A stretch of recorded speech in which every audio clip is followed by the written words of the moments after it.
I want to welcome in one of my favorite guys, the critically acclaimed host of the Hardwood Handicappers podcast, my guy, VSiN superstar, Zach Cohen. Zach, how are ya? I'm good. How you doing? I'm doing wonderful, Zach. And listen, the podcast is fantastic. I can't wait for the NBA postseason. You have been all over it on your podcast and on VSiN. So I kind of want to pick your brain on a couple of things. First and foremost, I just gave my picks and predictions. I want to hear from you. Give me the wins, the plays, the picks for the play-in games tonight. Yeah, I like Charlotte tonight. I think that Orlando has just really limped into this game. This is a team that really struggles offensively, and this Hornets team has been as good as anyone in the NBA offensively for the better part of like 4 months now. I mean, since January 1st, this has been one of the best teams in the league when you kind of break things down and look at their advanced stats profile. And I just think that as basketball fans, as basketball bettors, whatever it is, we desperately need Charlotte to win this game tonight. The only thing Orlando's doing by winning this is ruining the rest of the playoffs, because I think the Hornets have a chance of beating the Pistons. I really think that they're that good. So this is a really, really big game tonight. Hopefully we see Charlotte win. I think they will, because I think the three-point shooting is going to be a problem for Orlando to try to keep up with.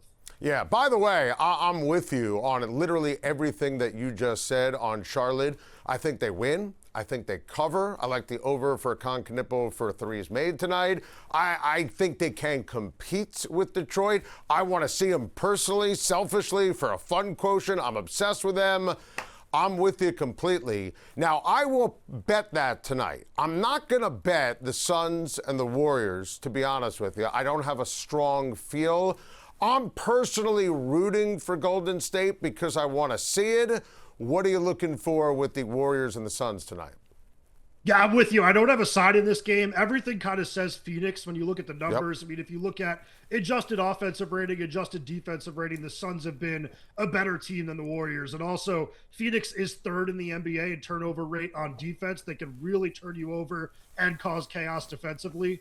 Golden State is a team that can cough the ball up a lot. But the reason I'm not playing it is just the championship pedigree of Golden State and Stephen Curry in a one-game elimination.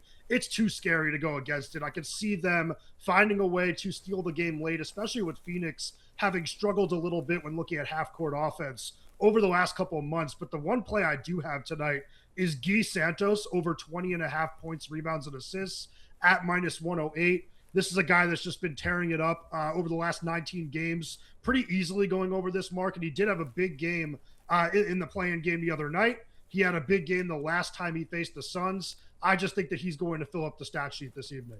Love that. I'm fascinated to get your take and expertise on this. How many games do you think the Lakers will get against Houston? I think they're going to win 2 or more, honestly. I feel like the fact that Los Angeles was able to steal home court advantage in those final 3 games of the regular season was absolutely huge, because they're going to be able to play 2 games at LA to start this series. And I do think there's a chance they split wins in this series. And if they do that, I think all of a sudden Luka Doncic has a chance of returning by game 4. I don't think you go to Europe if you're Luka hoping to come back in the second round of a postseason where you're probably not getting there without him. I think that he's planning to come back in the middle of this series. And if he does, you just look at some of the results between these two teams during the year, and even as recently as mid-March, the Lakers won 2 road games in Houston where the Lakers were in really bad rest spots. They just clearly have something that works against them. A lot of that is Luka's ability to make plays on the ball, but also Redick is a really good X's and O's coach. Yep. He did a good job of putting pressure on Durant and forcing bad decisions out of him. I think we're going to continue to see Redick push the right buttons, and I think it's going to be a series in the long run. I hope you're right. I took Houston in 5. I am rooting for your take, your prediction, your bet like no other. Listen, I thought the Lakers had vibes of playing in the Western Conference Finals before, obviously, Reeves and Luka got hurt. So I am rooting for your take and your opinion. Knicks, Hawks tomorrow. Any plays on the game tomorrow? You're going to lay the points with the Knicks? You're going to take the Knicks in how many games for this series? What are you thinking here, Zach? So I do really like the Knicks to win the series. I think minus 1.5 games is a really good way to play it. I also paired them just to win the series straight up with the Nuggets to beat the Timberwolves in that series. I just feel like Karl Anthony Towns and Mitchell Robinson are going to dominate inside in this series. Onyeka Okongwu is a really good player, but he's undersized at the center position.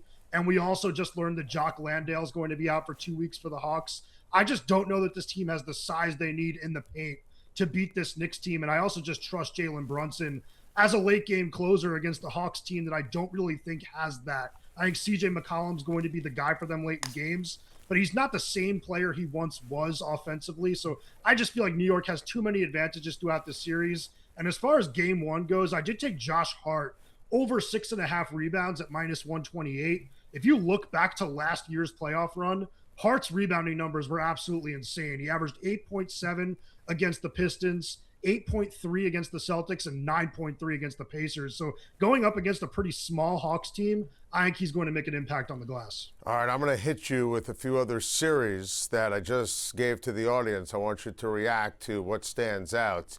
I do have the Blazers getting a couple of games against the Spurs. I have San Antonio in 6.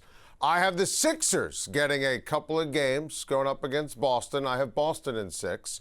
I have the Cavs taking care of business against the Raptors in 5. And I think the Nuggets are just piping hot right now, and they're going to wipe the floor with the Minnesota Timberwolves.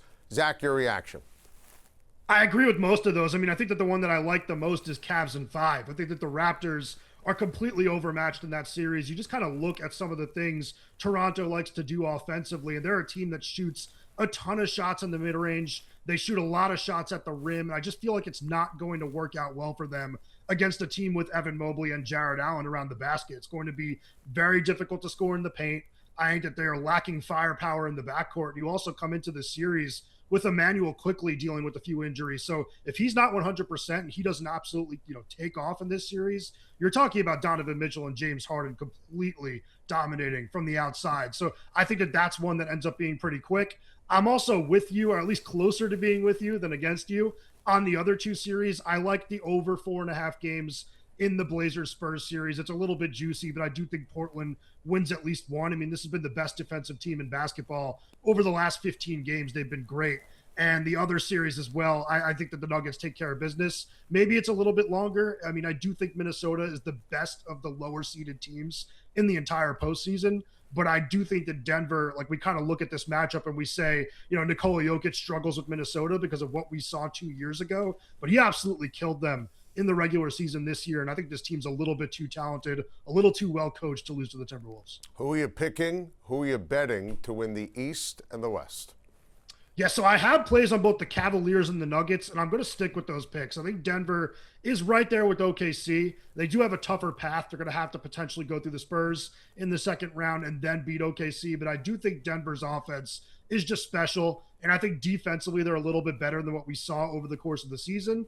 And Cleveland, I just really think that when you look at the roster and the talent, they have the most upside of any team in the entire Eastern Conference. I think if you look at the bench, they have 4 or 5 guys that can actually play in a playoff series. I like the Twin Towers that they have a little bit more with a playmaker like James Harden than I did with Darius Garland. And I like the path for the Cavaliers getting the Raptors, then potentially the Pistons instead of either, the Celtics or the Knicks. So I think that the Cavaliers get to the Eastern Conference Finals, and I like their chances once they're there. Make sure you listen. Make sure you subscribe. Hardwood Handicappers. It's an unbelievable podcast. Zach, you're the best. I know how much you put into this. I know how much you love the NBA and the NBA postseason. Enjoy it. We'll be in touch. We'll definitely do it again as it moves along, and can't wait for the NBA playoffs to start. So we appreciate the time. Thank you. Good to talk to you again.